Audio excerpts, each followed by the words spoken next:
Hello, good morning, good afternoon po sa lahat sa nakikinig po sa aking pobreng vlogger po.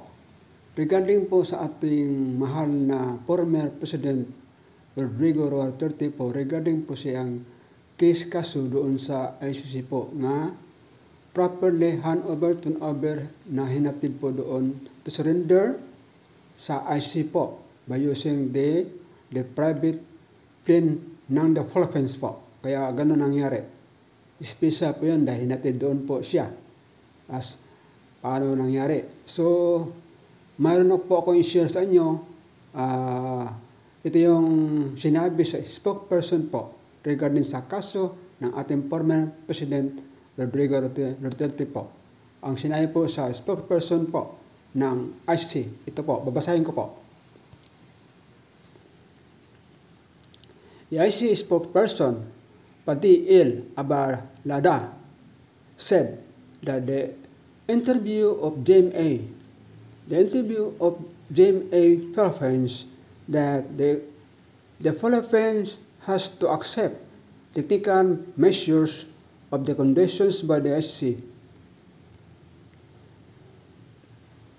judges to decide whether to grant the former president request for the interim release. Yan po ang sinabi ng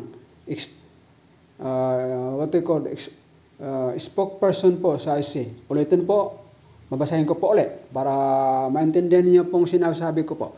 Ito po ang sinabi ng spokesperson po sa ICC. The integrated news of the Philippines has to accept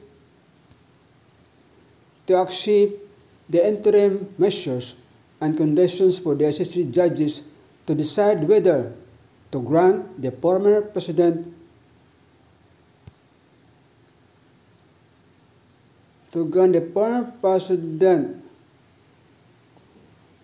request for interim release. Yan po ang kailangan po. Kailangan mo accept ang Pilipinas regarding kung ma-release man po ang former president po ng Pilipinas. Yan po ang latest balita po galing po sa ICC po. Thank you po sa lahat na sumusunod o sumusubaybay po sa akin. Don't forget to share po kung gusto na mag-share or like my video po ng pobreng vlogger po.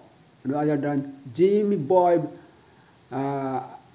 at .tv vlog po. Yan po ang balita po sa akin. Galing po yan sa spokesperson ng ICC. Thank you po sa akin. Good morning, good afternoon everyone. Worldwide po. Thank you po. Bye-bye.